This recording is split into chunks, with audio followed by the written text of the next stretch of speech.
oportunidad y a pedir al Señor que nos siga bendiciendo con su palabra. Amén. Señor Jesús, en esta hora Soberano Jesús, queremos agradecerte por traernos a este lugar, Señor. Gracias por este hermoso día que nos regalas, por esta hermosa oportunidad que nos das para sentarnos a tu mesa, Señor, y digerir estos alimentos tan preciosos que tú tienes en tu palabra, estas riquezas. Oh, maravillosas, aleluya, Señor aleluya, Jesús. aleluya. Queremos pedirte, Señor, tu tus bendición. manos Queremos estamos, pedirte, Señor Jesús, Jesucristo. que tú nos des sabiduría, que nos Habla, des entendimiento, que nos Habla, bendíganos, Padre, Señor, con tu necesito, palabra, yo Padre quiero oír de celestial. ti. Oh, que podamos enriquecernos, En el nombre Señor, de en Jesús. este día. En el nombre de Jesús te lo pedimos. Amén, amén, amén. Bueno, siéntese, por favor. Vamos entonces a continuar con el mensaje a las 7 iglesias. Ahora 8 días estamos mirando entonces que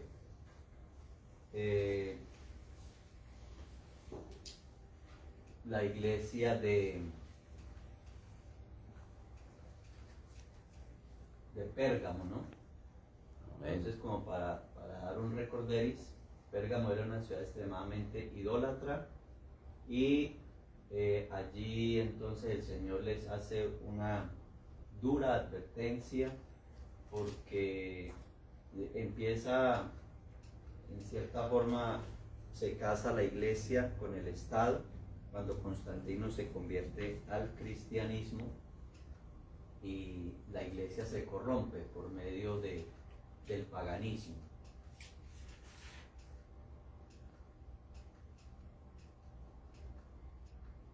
Habla de la doctrina de los Nicolaitas, la doctrina de Balaán y pues las consecuencias que trajo este matrimonio, estos desastres. Dijimos que el texto: al que venciere le haré comer el maná escondido. Hablábamos de que la línea nunca se rompió, que siempre estuvo allí. Los cristianos y los verdaderos pues ya prácticamente salieron de la iglesia como tal, hablando del nombre de iglesia, ¿no? No ante Dios, sino en nombre de la iglesia global, universal. Ya descomulgaron, entonces ya quedó como el título de iglesia, pues la iglesia tradicional. Y los verdaderos pues expulsados y otra vez perseguidos y acusados y señalados. Entonces ahí estuvo el problema.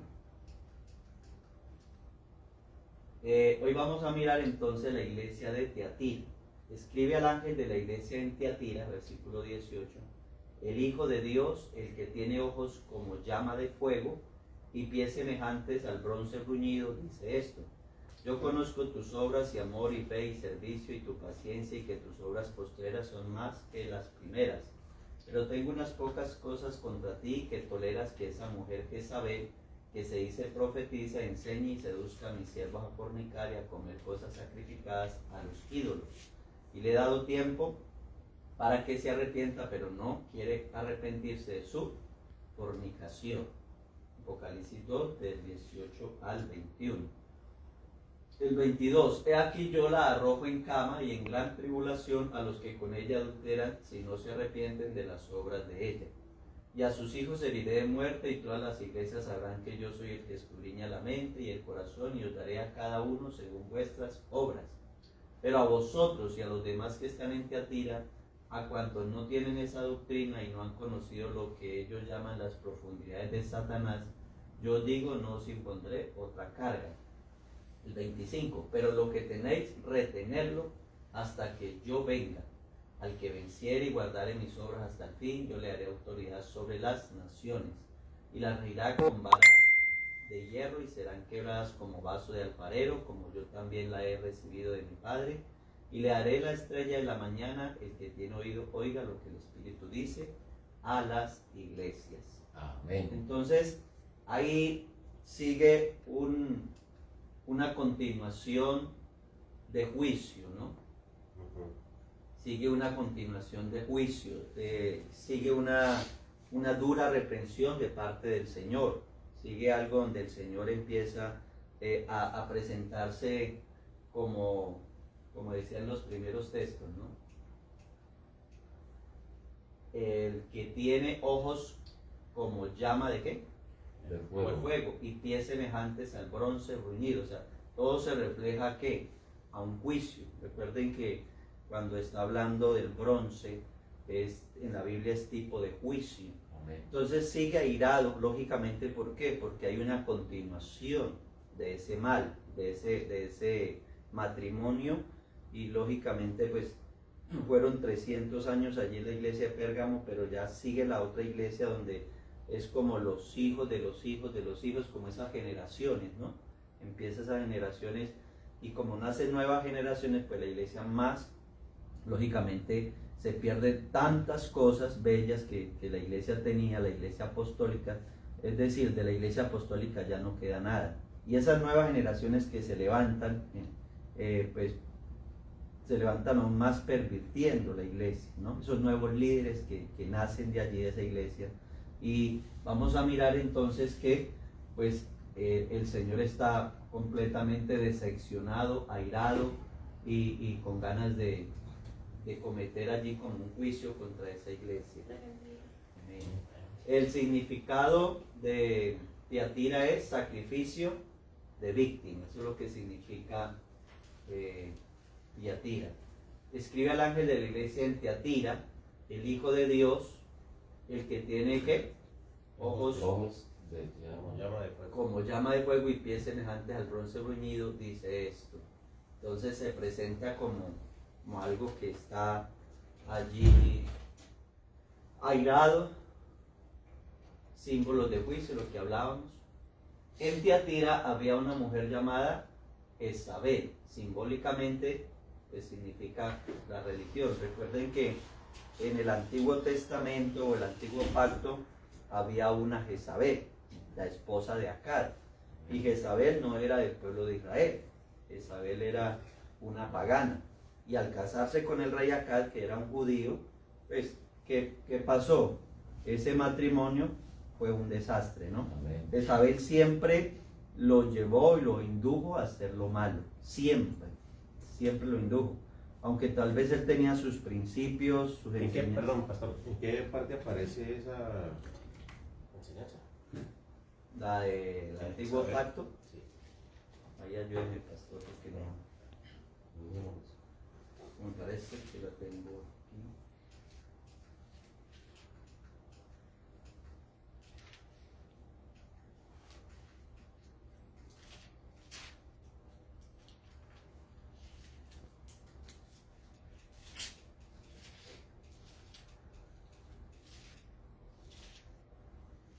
Bueno, ahí. Listo.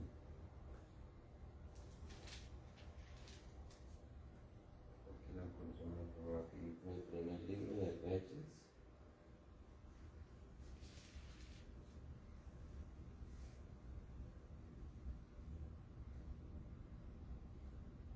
Del capítulo 20 en adelante ya empieza a hablar La de Acab. historia, ¿no? Ya empieza a hablar de Acab. Primer libro de Reyes, capítulo 20 en adelante. Rey Acab, ¿no? Sí, señor. Se casó con el rey Acab. Bien.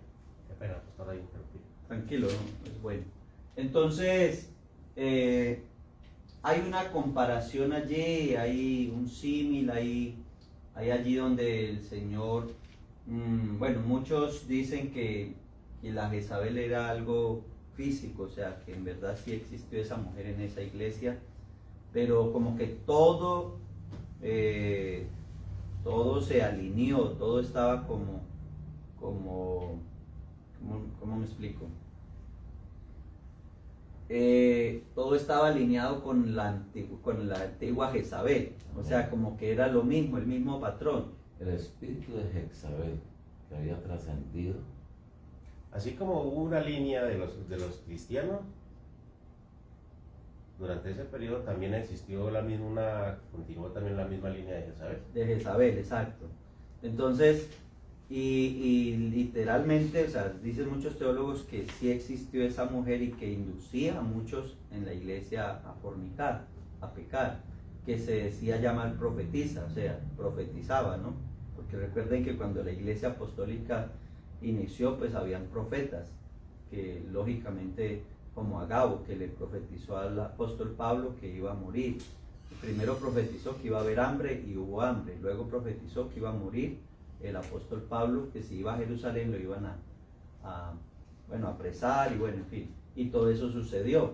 Entonces, pues esas prácticas, lógicamente, al desviarse de Dios, al ya haber corrupción, haber pecado en la iglesia, pues ya se proclamaban profetisas o profetas y pues lógicamente eso era un completo desorden. Ya el Espíritu de Dios no estaba ahí en esa profecía. Amén.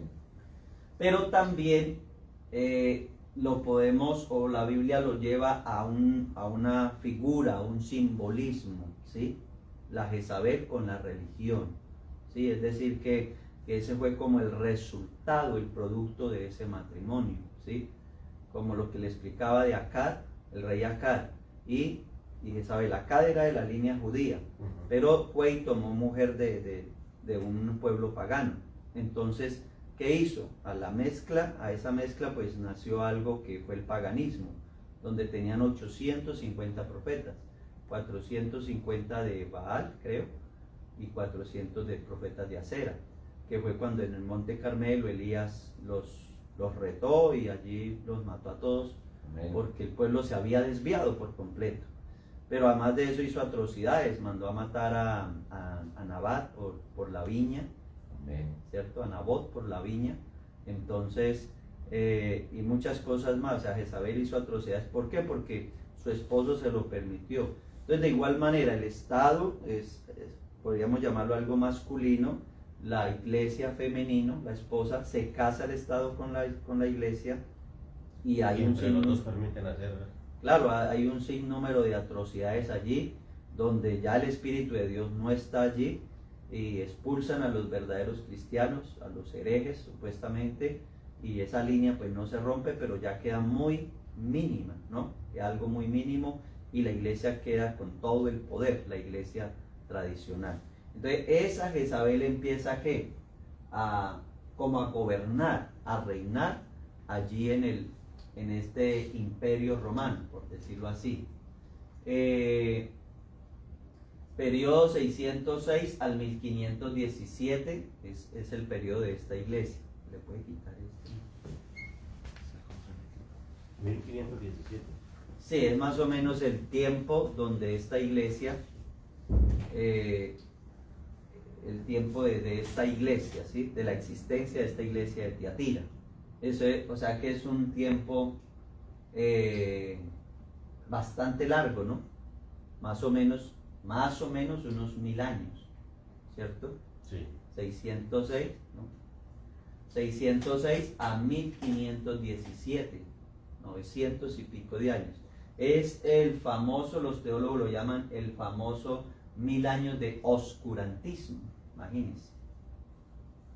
1000 años de oscurantismo. Esa es la iglesia de Tiatira. Entonces vamos a mirar, hice como una comparación, un símil entre la Jezabel del antiguo pacto y la Jezabel del nuevo pacto, que es la religión, ¿cierto? Que es el fruto del matrimonio entre el Estado y la iglesia, nace Jezabel. Entonces ahí vamos a mirar qué hacen ellos en esos 1000 años y como el símil que hago entre las dos, ¿sí? La Jezabel del antiguo pacto, la esposa de Acab.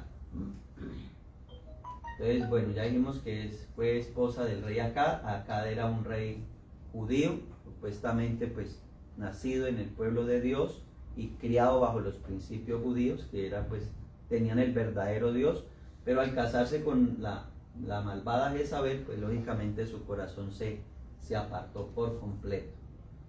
La Biblia entonces nos habla que esta Jezabel fornicó con los reyes de la tierra. Fornicar es como decir fue la esposa de todos los reyes. ¿Ah? La comunión con los presidentes. Exacto, entonces se casó con todos los poderes políticos, por decirlo así. La Jezabel del Antiguo Testamento era una mujer idólatra, ¿sí? Eso nos lo dice primer libro de Reyes 20 y 21. O sea que lo que hablábamos, era profetisa, pero también tenía profetas, ¿sí? Y tenía como, por decirlo así, su propia religión dentro del pueblo de Israel, dentro de Samaria, ¿sí? Dentro de la nación.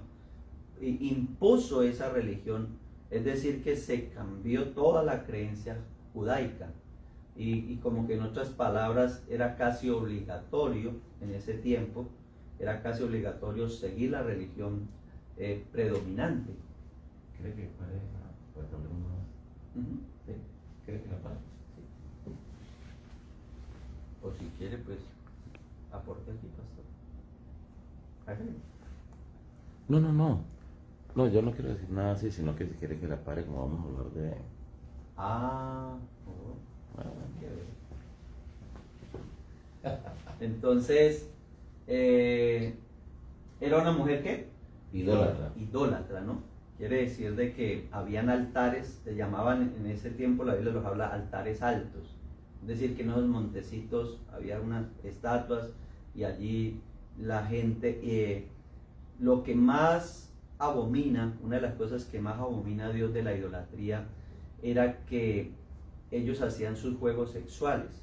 Cuando adoraban a un Dios, mezclaban licor, ¿sí? El licor de ese entonces, el vino, bueno, qué sé yo, se emborrachaban y jugaban. Cuando la Biblia habla de jugar, era de tener relaciones sexuales, orgías, y todo eso era algo público, ¿sí? O sea, la gente se desenfrenaba y en esos altares allí las profetisas, las sacerdotisas fornicaban con los hombres de esa aldea, por decirlo así.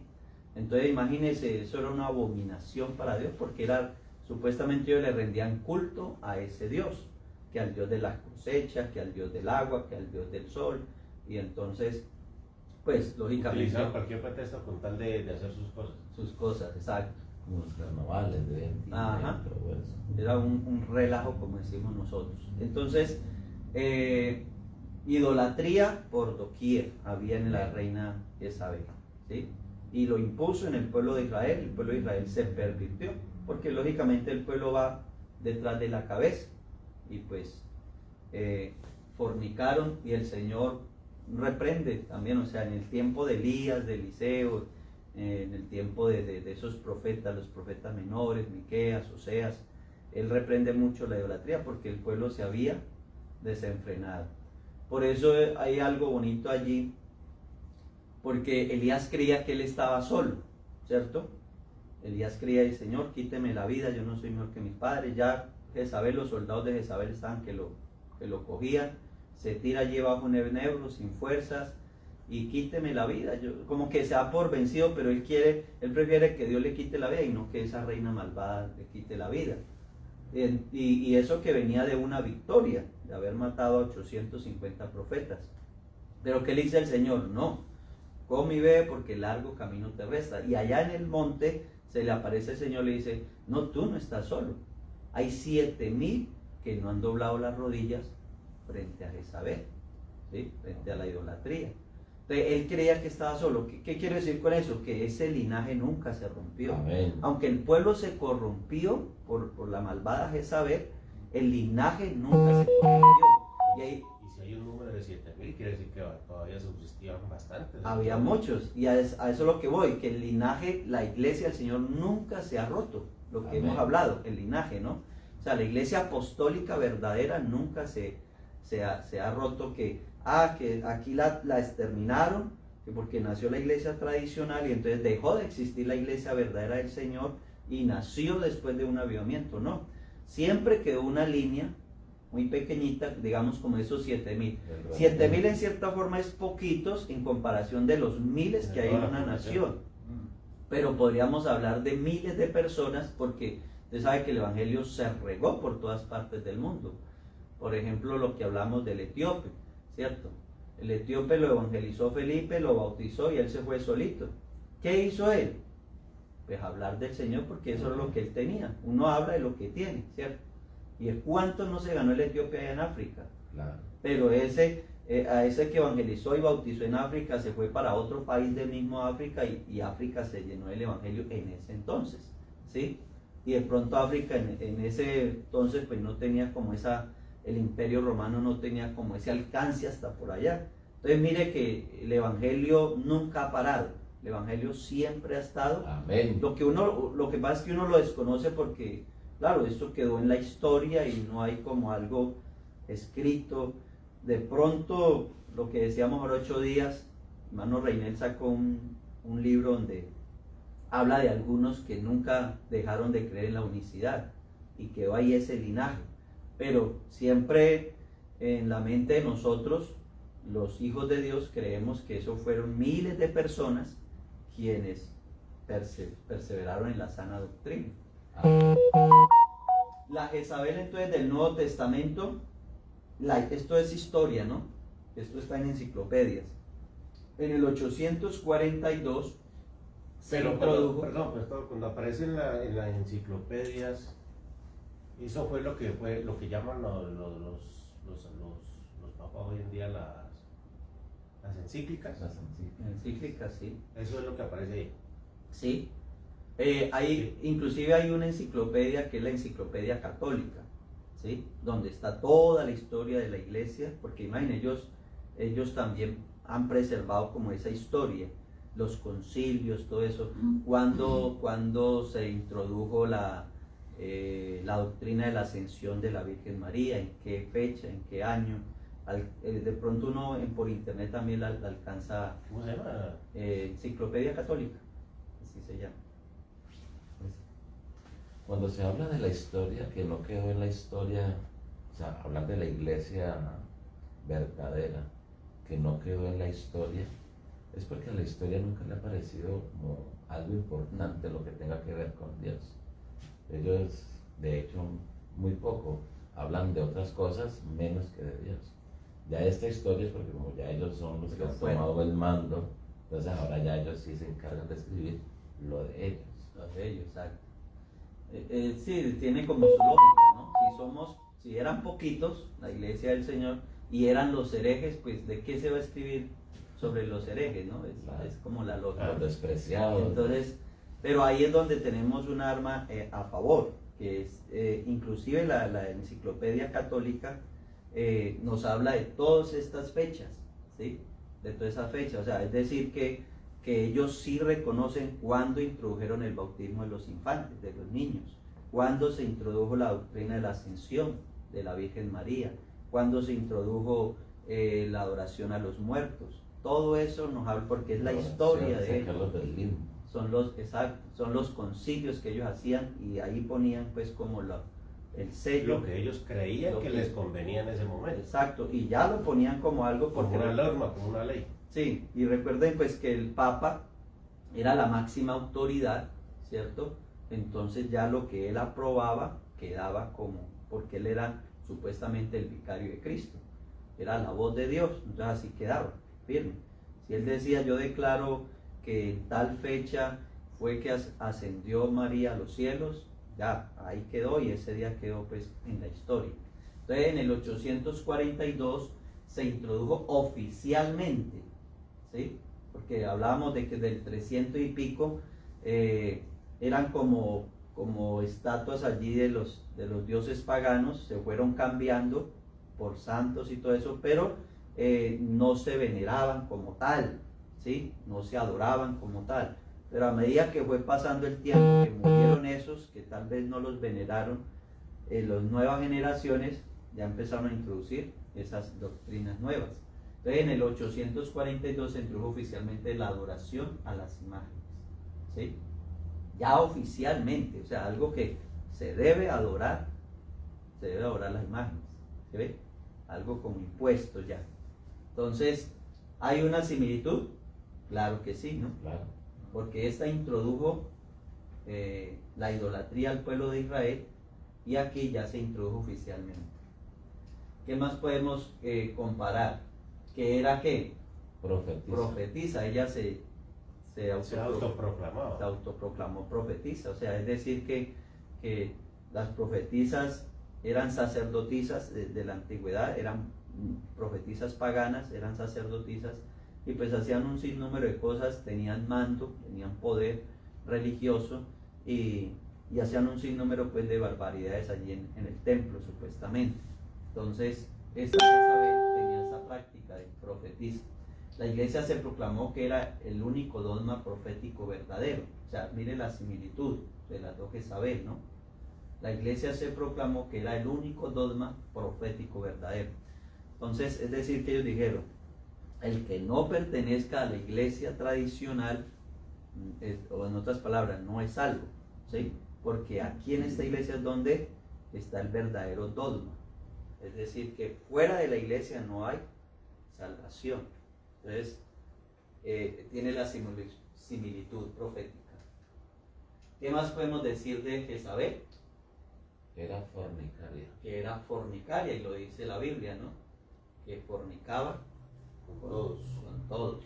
Y la del Nuevo Testamento, cuando habla de fornicación, recuerde que fornicación significa unión, ¿cierto? Una unión ilegal. Es una unión ilegal.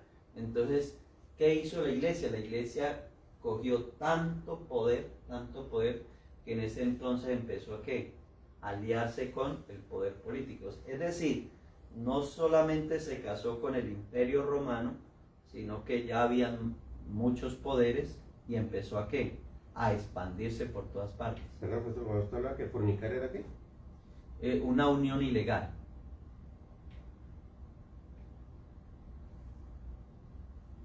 ¿Listo? Entonces, aquí podemos ver entonces que la iglesia, la del oscurantismo, la de los 1000 años, la iglesia de Tiatira, pues lógicamente se expandió, porque el Imperio Romano tenía tanta extensión que eso empezó a casarse con el uno, con el otro, a hacer convenios, ¿cierto?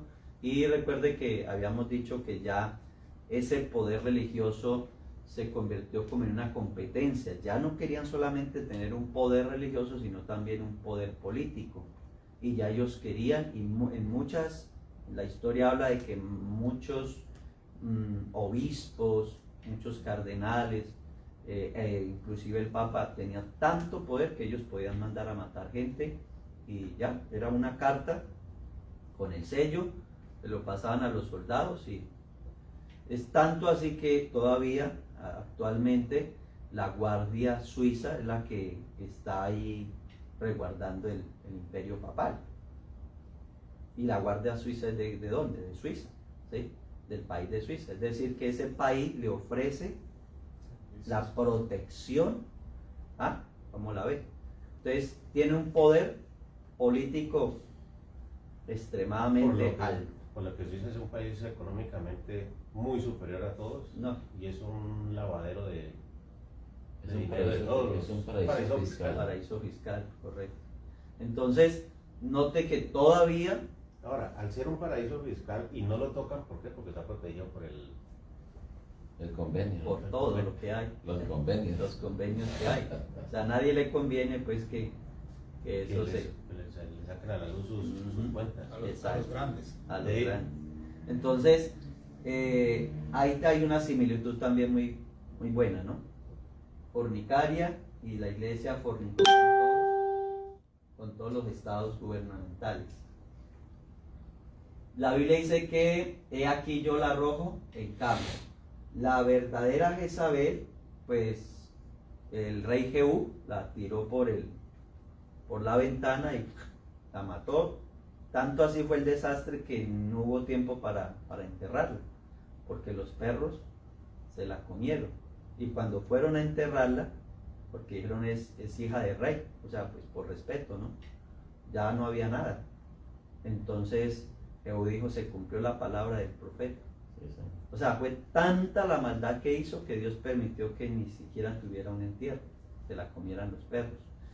Y en el Apocalipsis, ¿qué dice?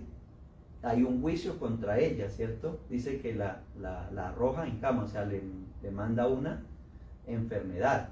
Mire la similitud que tiene. ¿Qué podemos decir entonces de la iglesia tradicional? Y la heriré de muerte. La iglesia tradicional sufrió una persecución por algunas naciones y hubo una gran mortandad. Esto también está en la historia, donde como habían siempre esas guerras, ¿no?, de esos poderes, entonces creo que hay una historia de los Borjas. Los Borjas era como una familia papal, ¿sí? Y ellos hicieron desastres, o sea, en sí, toda clase de desmanes hicieron, injusticias, muertes, suplantaron poderes políticos, casaban al uno con el otro por conveniencia. Entonces, pero también tuvieron su persecución, porque en sí muchos no estaban de acuerdo o habían esos desacuerdos entre esos dos poderes y en cierta forma la iglesia tradicional sufrió muchas persecuciones. Entonces, en esos 1000 años de oscurantismo tampoco fue como la edad de oro de ellos. En cierta forma sí, pero en muchos años de esos tuvieron sus persecuciones. Y la Biblia habla de una herida de muerte. Pero aquí lo podemos asimilar con Apocalipsis capítulo 13, donde dice que fue herida de muerte, pero su herida fue sanada. Es decir, no se exterminó la iglesia, o sea, no murió por completo, como que volvió otra vez a renacer, a surgir. Bueno, esto lo tenemos que mirar ya más adelante en el capítulo 13 de Apocalipsis para dar una explicación más clara, ¿no? Pero... Como hablando de Napoleón, ¿no? Sí, todas las historias de los reyes, y no solamente Napoleón, sino algunos otros donde le tiraron duro a la iglesia. Pero ese fue el que lo desterró totalmente. Napoleón fue el que, sí, le quitó el poder que tenía. Poder al papal, político, ¿no? El poder político y religioso. Entonces, el elogio es para los que no estaban en esa doctrina satánica. Vuelve el Señor a poner esta expresión, ¿no? Profundidades de Satanás. O sea, ¿cómo poder decir que la iglesia tiene una profundidad de Satanás? ¿Se ven? O sea, es algo como tan opuesto lo uno a lo otro. Si esta es la iglesia del Señor, o si esa es la iglesia del Señor, ¿cómo va a tener una profundidad de Satanás? Ahí es donde nos arroja la palabra de Dios, la luz de que no es la verdadera iglesia de Dios. Por todo lo que hemos visto, todas esas atrocidades. Y bueno, y si uno empezara a enumerar una por una cada cosa que hicieron, ¿cierto? Pues fueron cosas aterradoras, ¿cierto? Como la persecución contra los que no eran de la iglesia, ¿no? Contra los herejes. La Santa Inquisición, que ellos la llamaron la Santa, porque era una limpieza de santidad, que solo eran, que tenían que quedar los verdaderos según ellos. Entonces fueron atrocidades, fueron cosas que el Señor lo llama profundidades de Satanás, ¿sí? Profundidades de Satanás. Y que literalmente hay muchas cosas profundas, literalmente en la misma plaza de ellos, en los sótanos. Las catacumbas que tienen la cantidad de cadáveres que no sabe de dónde las sacaron, o quiénes cayeron ahí.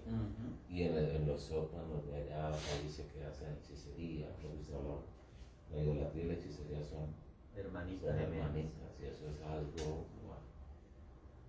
Sí, cosa seria. Entonces vamos a mirar algunas profundidades de Satanás. ¿Sí? Vamos a mirarlas algunas. Que la Biblia no lo dice, solamente dice profundidades, pero que lo deduce uno, ¿no? Lo deduce uno de que sí es una profundidad de Satanás. ¿Como cuál? Culto a los muertos. Están implícitos, Ya, eso está ahí, y que eso no está oculto, eso ya está a la luz, todo el mundo lo celebra a nivel mundial. Exacto. Entonces, ¿por qué le rinden culto a los muertos? Es una profundidad de Satanás. Más los mexicanos. Este país está lleno de idolatría. Y para ellos es una festividad que es una de las mejores, la más sonada en el país. Pero imagine, culto a los muertos. ¿Cómo no se va a llamar profundidad de Satanás? Y sacaron hasta una película infantil sobre eso, ¿no? Sí. Y eso cogen los pelantes y se enreda totalmente. Claro, porque es induciéndolo a eso mismo, a ese realce. Entonces, para ellos es algo muy normal, pero eso está dentro de la religión, ¿sí? Eso está impuesto allí en la religión tradicional. Es un dogma, por decirlo así. Otra profundidad de Satanás, adoración a las imágenes. O sea, ya antigua, mire cómo nace el problema, ¿no? Decíamos que de un puntico negro, de una célula muerta, nace el cáncer. De ese puntico negro que está en el seno allí, empieza a invadir hasta que tienen que quitarle el seno, imagínate. Y así nació todo el problema. Empezaron a tener esas estatuas allí, era por recordatorio, las quitaron, las paganas, introdujeron las de los santos, supuestamente en la Biblia, que San José, que San Gregorio, que no sé qué, que sé cuántas, la Virgen, no sé qué, la Virgen de tal. El niño. Y ya después con el tiempo, ya no, hay que adorarlos, porque ellos sí hicieron cosas, milagros, y que a mí me hizo un milagro, yo un día le clamé, y que se me apareció en un árbol, y que no sé qué, y miren cómo empezó Satanás a meterse, a engañar, pero a profundizar en el corazón de esa matriz, ¿no? De esa iglesia como tal, que tanto así ya esto está normalizado, que es estandarizado y tiene más influencia. O sea, esto es algo tan aterrador y se llama profundidad de Satanás porque tiene tanta influencia que Jesús no está por ningún lado en la iglesia tradicional. O sea, vale más María que Jesús. Muchos creen más en María que en el propio Jesús, que la madre del Señor, que hay que pedirle, que hay Santa María. Y mucha gente habla de la Virgen, de la Virgen, de la Virgen. Otros son devotos a un santo en especial y de ahí no. Pero ¿dónde está Jesús? Aparte, ¿cierto? En un segundo plano. Entonces, allí podemos mirar que esto es algo tanto así que ya hay festividades, que hay un día para cada patrón. Cada santo, cada virgen. Y le llaman los patrones, ¿no? ¿Sí? Que la patrona de Cali, que el patrón de Buga, ¿sí? Y ese día es una festividad y los sacan, los cargan, todo eso lo dice la Biblia, ¿no? Que el mismo hombre los hizo y que Baruch, aunque no es un libro canónico, pero Baruch dice que son tontos. Tontos, el hombre es tonto, se entontece porque hace su propia obra con las manos y lo adora. Sí, señor. Entonces, ¿hasta dónde llegó la profundidad de Satanás? Y no solamente se adora a uno, dos o tres, sino que son miles de Marías o de vírgenes. Hasta la Virgen de los Sicarios. Eso. En serio. Entonces, es algo que... El rezo especial a ella. Sí, que ayudan a hacer esta vueltica. ¿Eso cómo se llama? Profundidad de Satanás. No hay otro título en la Biblia. ¿Qué más podemos decir de profundidad de Satanás? Lujuria y sexo dentro de los monasterios y conventos. O sea, esto sí, pues, no hay que darle tanta vuelta. Noticias por doquier, ¿cierto? Que escándalos, que los niños hablaron ya después de cuando están jóvenes, que porque el cura o que el obispo o que fulano de tal los violó tantas veces y el otro entonces también habló y demandas y esto, pero todo eso vuelve y queda en silencio porque el poder es enorme. Pero escándalos han habido por todas partes. Violaciones. Esta es otra profundidad de Satanás. Autoproclamación de vicario de Cristo o Santo Padre. O sea, es decir que aquí podemos mirar que ya se metieron pues en la grande con el Señor, por decirlo así, ¿no? O sea, alguien proclamarse que es vicario de Cristo, que es el representante de Dios en la tierra, eso tiene mucho peso. Pero tanto así que eso se asemeja a lo del anticristo. Mire cómo va el linaje allí, porque el anticristo dice que se hace pasar por Dios, no es Dios y se sienta en el trono de Dios, o sea, en el pueblo, en el trono del rey David, ¿sí? En Israel. Se hace pasar por Dios, no es Dios y se sienta en el trono de Dios. Lo que siempre el enemigo ha querido. Subiré a las alturas y seré semejante al Altísimo. ¿Sí ven?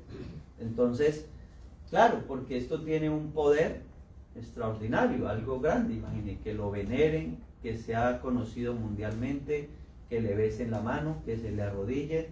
Pues a quien no le va a gustar eso. Y eso siempre es lo que ha querido Satanás. Como ya él no pudo, ¿cierto? Tuvo que incorporarse, meterse en una iglesia, especialmente en hombres. ¿Para qué? Para, en cierta forma, tener algo como de complacencia en ese aspecto de su querer que nunca pudo en el cielo. De recibir adoración. De recibir adoración, que es lo que siempre ha querido él. Se lo dijo al Señor, si postrados me adorares, te daré todas. Entonces, en esta forma lo logró, ¿cierto? No lo logró porque pues el diablo es un espíritu, pero como él puede manipular, ¿cierto? Imagine cuántos demonios no hay en esos imperios, por decirlo así, imperios religiosos y políticos. Potestades, gobernantes, allí lo que dice la Biblia, la jerarquía infernal, ¿cierto? Gobernadores de las tinieblas, principados, potestades, y esa jerarquía pues lógicamente tienen este mundo, como dice la Biblia, un mundo lleno de ¿qué? De tinieblas, y que el príncipe de las tinieblas está gobernando este mundo. Entonces, en cierta forma como que él se complace de que lo adore. Entonces es una profundidad de Satanás, no hay otro nombre. Profundidad de Satanás que llegaron pues como al límite, ¿no? Asesinatos para justificar la purificación de la iglesia. Hicieron atrocidades, fueron miles de miles, especialmente en Europa. O sea, Europa fue el continente más perseguido por la iglesia tradicional. ¿Por qué? Porque los famosos llamados herejes. Usted no sigue la doctrina, usted está con una doctrina falsa. Entonces vamos a... Y habían... Bueno, no traje aquí, pero alcancé a leer, algún tiempo alcancé a leer donde algunas castigos que eran atroces. O sea, los castigos que le daban a esas personas, a esos herejes, eran atroces. ¿Sí? Porque no solamente los mataban, porque bueno, alguien mata a otro y ya, como que se acaba el dolor, pero era un sufrimiento, ¿sí? Y habían unas, se dice, me alcanzo a acordar de que hacían como unos hornos, o sea, unos hornos metálicos allí en hierro, le metían fuego por debajo y tiraban a la gente ahí en esos hornos, los tapaban, imagínense, los cocinaban vivitos allí, ¿cómo sería el sufrimiento? Otros los colgaban en palos y los desnudaban, les daban juguete hasta que se desangraban y morían. Otros los dejaban morir de hambre, los encerraban.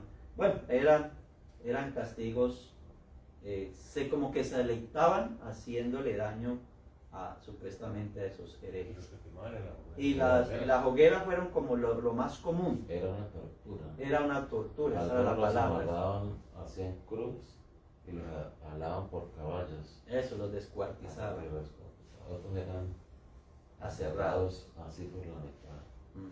A otros les ponían arriba un tanque de agua. Les hacían que una pequeña gota. Una gota hasta. Y de las primeras gotas no pasaba nada. Pero con el tiempo, cada gota se convertía como un martillazo, porque ablandaba esta parte. Y así moría. Era un martillo. Entonces era una tortura. Y pues las hogueras era como lo más común, porque cuando ya habían muchos, pues necesitaban evacuar rapidito. Entonces las hogueras era como lo más común. Entonces pues también lo podemos llamar profundidades de Satanás. Entonces note que el Señor habla de profundidades de Satanás para aclarar esto, ¿no? Ya lo que nosotros estamos hablando de esto ya es deduciendo que esas son las profundidades de Satanás, porque ya la historia nos mostró qué fue lo que en verdad pasó con esa iglesia en esos casi 1000 años de oscurantismo. Gobernaron políticamente a muchas naciones. Este es un amigo de Qué botico de perdido. Nunca ganó. Los dos boticos. Entonces, ¿quién no le ha besado el anillo a este hombre? Y es ley. es ley, es que eso no hay reversa, ¿sí? Todo presidente tiene que ir allá. Y todo presidente, imagínense, todos Y los antes de ir, presidentes. les den los protocolos, les hacen firmar, jurar que tienen que hacer esto. Entonces, Y llevar un presente. sí, eso sí, no me puede Ahora quedar. para enfrentar con la mano vacía. Eso se llama profundidades de Satanás, ese matrimonio. Bueno, hasta aquí llegamos porque ya este es el 6. Eso es mucha tela por cortar, Sí, porque sí, son sí. 1000 años, ¿no? Y hay un libro católico, El Malo Maléfico, es algo así, que habla precisamente de todos los castigos que hacían y cómo los hacían y lo que utilizaban para hacer esos castigos. Sí. Las famosas cruzadas, ¿no? Yo miro, a mí me gusta ver una película que se llama El Código Da Vinci. Y cada que uno la ve siempre aparece una vaina distinta, una imagen va apareciendo y va apareciendo un mensaje ahí implícito. Y el que no la tiene clara se equivoca ahí. Claro, es duro, sí. Listo, mis hermanos. Yo creo que hasta aquí llegamos por hoy. Yo quiero decir algo para anexar a lo que dice. En cuanto a esto de el espíritu de Jezabel, el espíritu de Jezabel,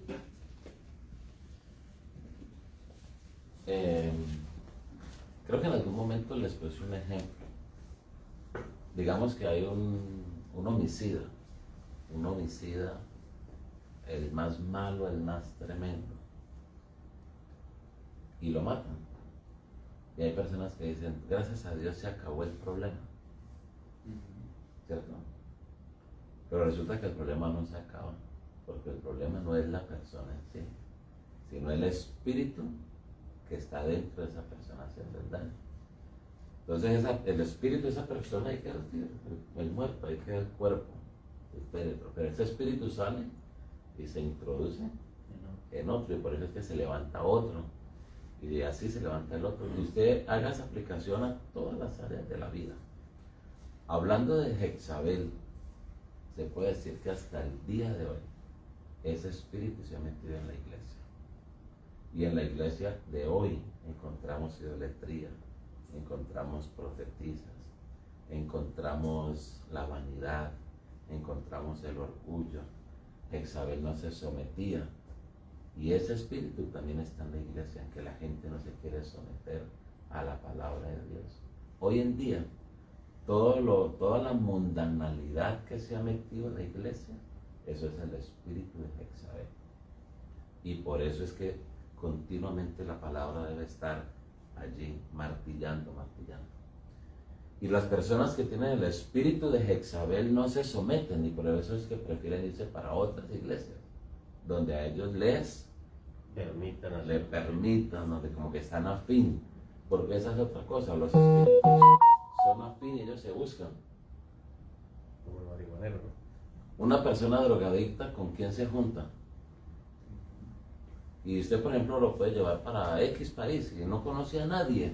El primer amigo que se hace es un drogadicto. Y ellos se buscan, y los espíritus se buscan. Entonces, por eso, el espíritu de Jezabel, las personas que no se someten a la palabra de Dios, no duran en la iglesia y tienen que irse para otras iglesias donde ellos se buscan para poder seguir con eso. Y hoy en día se ve el espíritu de Jezabel. Que Dios nos guarde. Y que Dios nos guarde la iglesia también. Amén. Bueno, mis hermanos, gloria a Dios. Vamos a parar esto.